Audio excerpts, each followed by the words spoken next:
Napoléon a voulu transformer Paris parce qu'au moment où il arrive au pouvoir, Paris est encore quasiment la ville du Moyen-Âge. Il a voulu opérer dans deux directions. La première, c'est aérer la ville, d'où le percement de la rue de Rivoli, qui devait être complété par une autre grande avenue qui traversait Paris du nord au sud et qui est devenue depuis le boulevard de Sébastopol.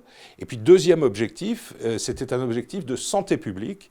Il a voulu apporter l'eau à Paris et sa grande réalisation, c'est le canal de l'Ourcq au nord de Paris qui amenait les eaux beaucoup plus pures d'un affluent de la Seine jusque dans la capitale.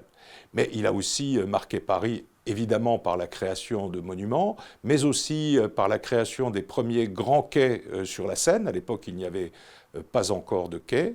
Il a marqué Paris par la création d'un premier grand réseau d'assainissement pour les eaux usées.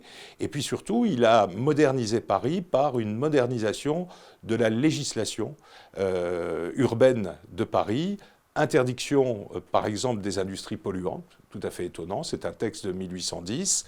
Obligation pour les citoyens d'entretenir le périmètre de leur domicile. Interdiction, évidemment, de jeter les seaux d'eau usée par les fenêtres, etc., etc. Donc on peut dire que sous le règne de Napoléon Ier, ont été prises les premières règles du Paris moderne, bien sûr, dont celui d'aujourd'hui est le lointain héritier, mais ce qu'il faut savoir, c'est que le grand programme de modernisation de Paris de Napoléon III et du baron Haussmann a été largement inspiré par ce que Napoléon lui-même voulait faire pour la capitale.